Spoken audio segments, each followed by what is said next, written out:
धान जैसे मुख्य फसल में किसान भाइयों की मेहनत पर पानी फेरने के लिए कई तरह के कीट पतंग घात लगाए बैठे रहते हैं। और ऐसे में किसान भाइयों के लिए ये चुनौती भरा कार्य हो जाता है कि वो किस तरह से अपने धान की फसल की देखभाल करें और उन्हें रोगों से बचा कर रखें। सबसे पहले इन सब से निजात पाने के लिए तो ये ज़रूरी है कि हमें रोगों और कीटों की पहचान हो और उसके रोकथाम के बारे में भी पूरी जानकारी हो। तो चलिए सबसे पहले ये जान लेते हैं कि धान में लगने वाले प्रमुख कीट कौन कौन से हैं।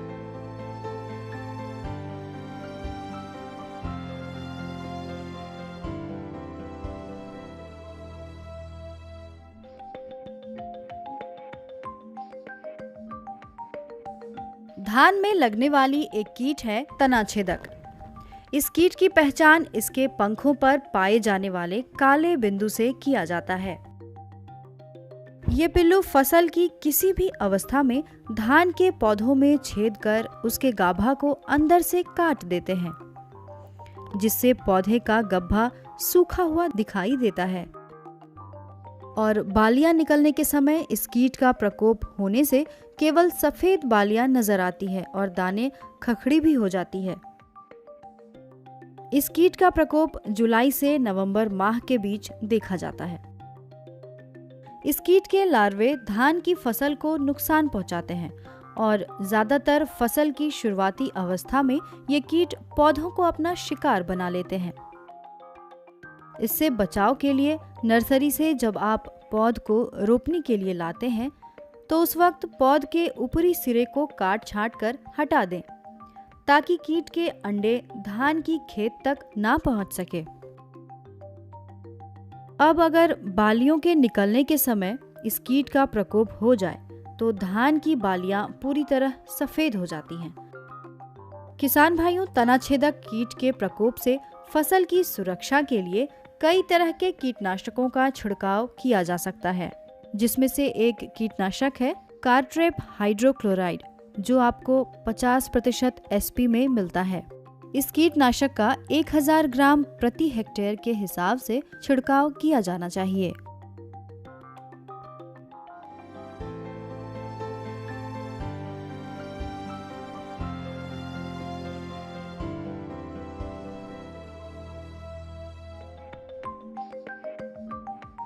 धान का पत्ती लपेटक कीट।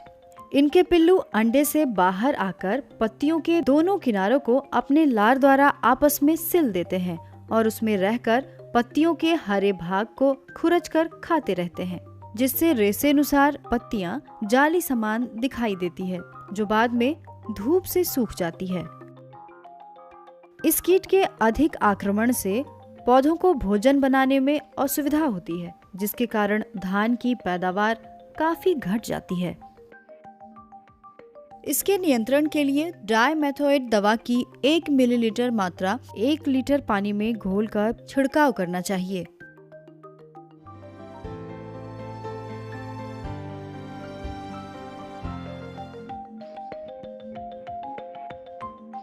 गंधी बग कीट, जिससे एक खास तरह की दुर्गंध निकलती है और इसके शरीर के ऊपरी भाग में त्रिकोण आकार बना होता है।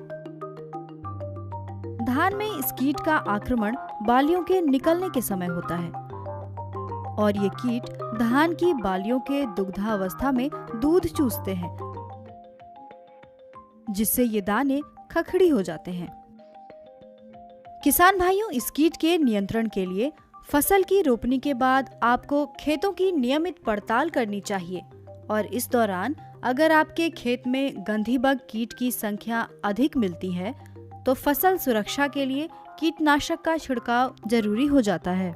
छिड़काव के लिए आप मिथाइल पैराथियोन नाम की दवा, जो बाजार में पाउडर के रूप में फॉलिडोल के नाम से आसानी से उपलब्ध है, उसका प्रयोग कर सकते हैं।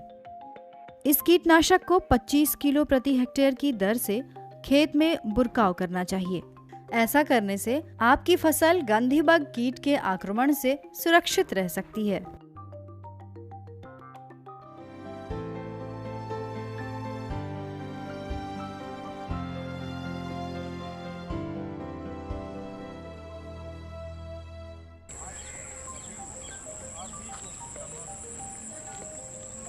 हिस्पा कीट फसल की शुरुआती अवस्था में लगती है और ये कीट देखने में चमकीले नीले काले रंग का होता है, जिसके पीठ पर कांटे पाए जाते हैं।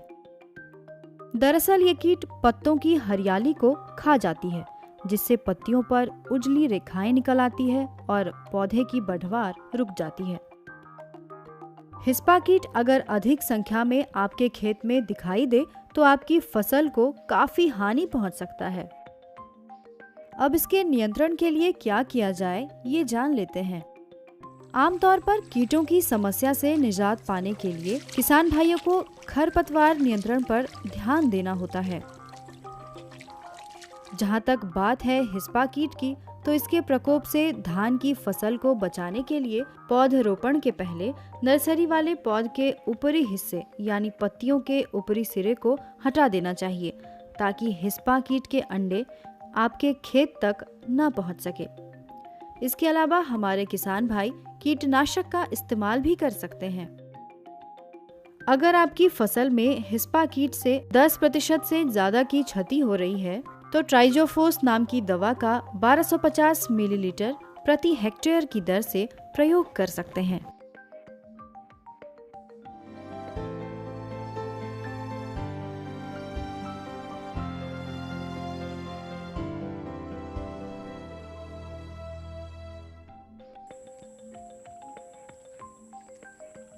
धान में लगने वाले कई कीटों में से एक नाम फुदका का भी है, जिसे मधुआ कीट भी कहते हैं। मधुआ कीट 2 तरह के होते हैं, हरा मधुआ और भूरा मधुआ। हरा मधुआ को पहचानना बेहद आसान है। ये कीट आकार में छोटे हरे रंग के होते हैं और इनके ऊपरी हिस्से में काले रंग के धब्बे होते हैं। हरा मधुआ पौधों का रस चूसते हैं, जिससे पत्तियां पीली पड़ जाती हैं और पौधे का बढ़वार रुक जाता है। हालांकि भूरा मधुआ को फसल के लिए ज्यादा हानिकारक माना जाता है, क्योंकि ये कीट पौधे के निचले भाग में जड़ों की ओर पाए जाते हैं और पौधे की धड़ से रस चूसते हैं, जिसके कारण धान के पौधे सूख जाते हैं। इस कीट के रोकथाम के लिए सिस्टेमिक कीटनाशकों का प्रयोग करना चाहिए, जैसे इमिडाक्लोप्रिड 200 SL का 125 मिलीलीटर प्रति हेक्टेयर या मोनोक्रोटोफॉस 1080 का छिड़काव करें। आपकी जानकारी के लिए बता दें कि इस कीट के नियंत्रण के लिए विभिन्न समूहों के कीटनाशकों का छिड़काव करना पड़ता है, क्योंकि लगातार एक ही तरह के कीटनाशकों के छिड़काव से फुदका कीटों में प्रतिरोधक क्षमता आ जाती है, जिसकी वजह से छिड़काव के बाद भी इन कीटों से फसल का बचाव नहीं हो पाता है।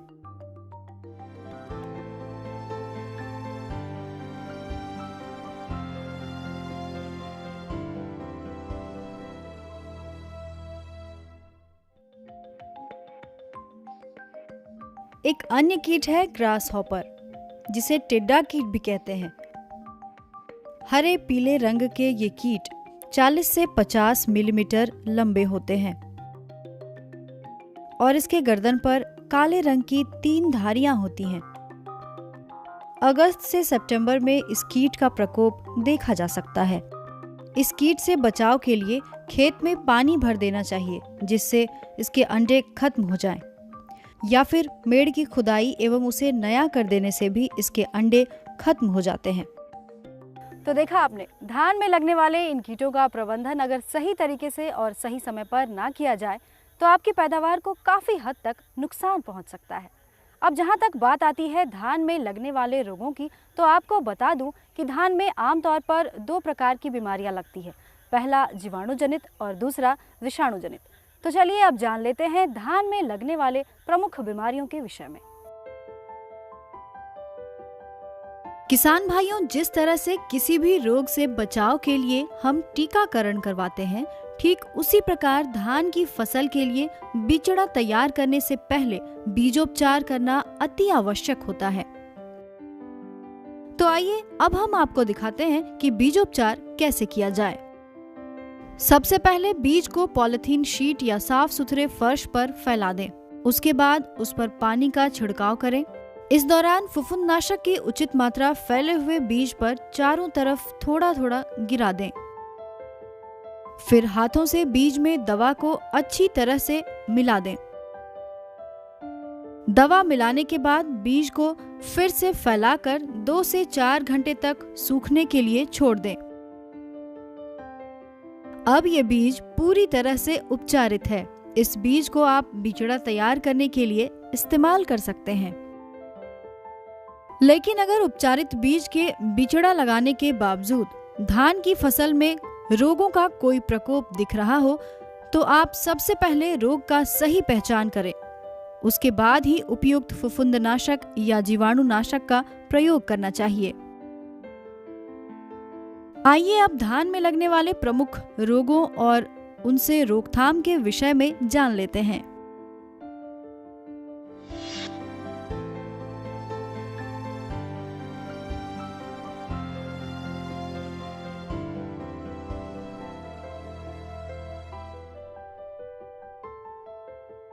राइस ब्लास्ट या झोंका रोग।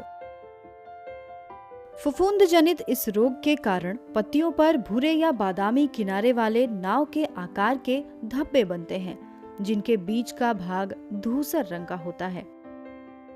इस रोग के अधिक प्रकोप होने पर धब्बे एक दूसरे में मिल जाते हैं, जिसके कारण पत्तियां झुलस जाती है। पत्तियों के अलावा इस रोग के लक्षण तना के गांठों पर भी देखने को मिलता है। इस रोग के अधिक प्रकोप होने से पौधे टूट जाते हैं। किसान भाइयों, जुलाई से सितंबर के महीनों में इस रोग के लगने का खतरा सबसे ज्यादा होता है। इस रोग से बचाव के लिए विशेषज्ञ क्या सलाह देते हैं, आइए जानते हैं। इसके बचाव के लिए आपको 2-3 चीज़ ध्यान देने की ज़रूरत है। पहला चीज़ ये है कि नत्रजन जो आप इस्तेमाल कर रहे हैं, नत्रजन आप समय समय पे दें। कम नत्रजन का इस्तेमाल करें जब आपको दिखाई दे कि खेत में झोंका या ब्लास्ट का प्रकोप हो गया है। तो पहला चीज़ ये है। दूसरा चीज़, अगर पानी आप उसमें दे सकते हैं खेत में, क्योंकि नमी जब कम रहती है या खेत में पानी नहीं होता है तो ये बीमारी आपको दिखाई देता है। तीसरी चीज़ ये है कि अगर आपको ये बीमारी दिखाई दे खेत में, तो इसके बचाव के लिए हमको फफूंदनाशक, जिसको कि ट्राइसाइक्लाजोल कहा जाता है, ट्राइसाइक्लाजोल इसके लिए काफ़ी प्रचलित फफूंदनाशक है। ट्राइसाइक्लाजोल का आप 700 ग्राम मात्रा प्रति हेक्टेयर या 4 बीघा के रूप में आप इस्तेमाल कर सकते हैं। ट्राइसाइक्लाजोल अगर उपलब्ध नहीं हो तो आप कार्बेंडाजिम का मात्रा भी 2 किलोग्राम प्रति हेक्टेयर के लिए या प्रति 4 बीघा के लिए आप इस्तेमाल करके इसका बचाव कर सकते हैं। जैसा कि हमारे विशेषज्ञ ने बताया कि इस रोग से बचाव के लिए 1 ग्राम ट्राइसाइक्लाजोल नाम की दवा को प्रति लीटर पानी में मिलाकर प्रति हेक्टेयर के हिसाब से छिड़काव किया जाना चाहिए। अब जानते हैं धान में लगने वाले एक दूसरे रोग, जीवाणु झुलसा रोग के विषय में।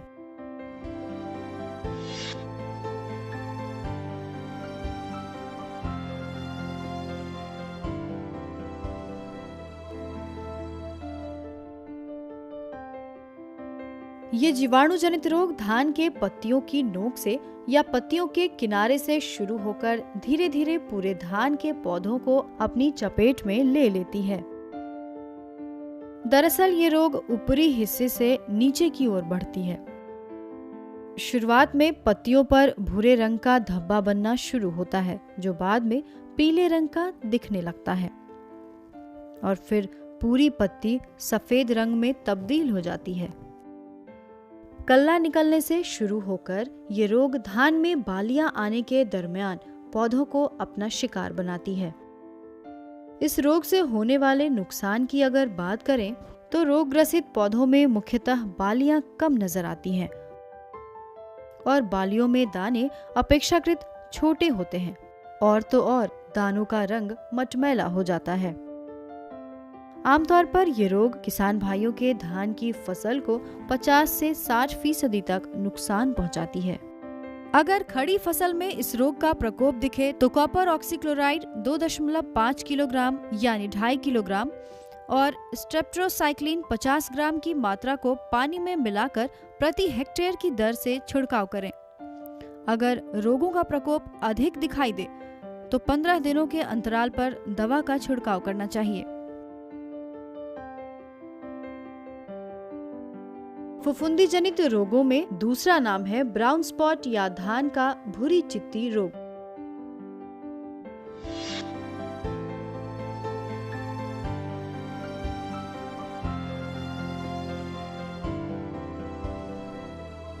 इस रोग के लक्षण मई से जुलाई माह में धान में दिखाई पड़ने लगते हैं।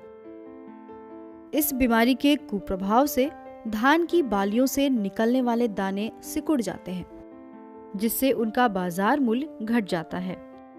दरअसल फसल में समयानुसार उर्वरकों का छिड़काव नहीं किए जाने के कारण धान में ये रोग लग जाता है। किसान भाइयों, अगर आपने इस रोग का निदान नहीं किया तो धान की पैदावार 50 से 60% तक प्रभावित हो सकती है। खड़ी फसल में इस रोग का प्रकोप दिखाई पड़े तो ऐसे में फफूंदनाशक दवा मैनकोजेब और कार्बेंडाजिम का मिश्रण, जो बाजार में कई नामों से उपलब्ध है, उसकी 2 ग्राम मात्रा को प्रति लीटर पानी में घोलकर प्रति हेक्टेयर की दर से आवश्यकतानुसार छिड़काव करना चाहिए। अब जानते हैं धान में लगने वाले पर्ण अंगमारी रोग के विषय में।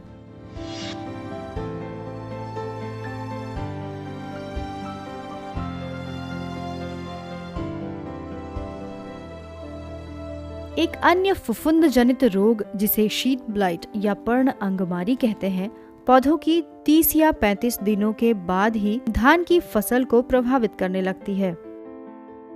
ये बीमारी खेत में पानी के अधिक भराव के कारण होता है। खासतौर पर यह बीमारी खेत के जल स्तर से 30 सेंटीमीटर ऊपर से दिखाई देती है। इस रोग के लगने से पत्तियों पर पतली पतली लंबी भूरी रंग या पुआल के रंग की धारियां बनती है और फिर धीरे धीरे पत्तियों के सिरे में सुखाव शुरू होता है। इस रोग के अधिक प्रकोप होने के कारण पूरा पौधा सूखकर पुआल जैसा हो सकता है। खड़ी फसल में इस बीमारी के नियंत्रण के लिए वेलिडामाइसिन 1.5 लीटर प्रति हेक्टेयर की दर से छिड़काव किया जाना चाहिए। अब जानते हैं धान में लगने वाले धान कंडवा या फॉल स्मट रोग के विषय में।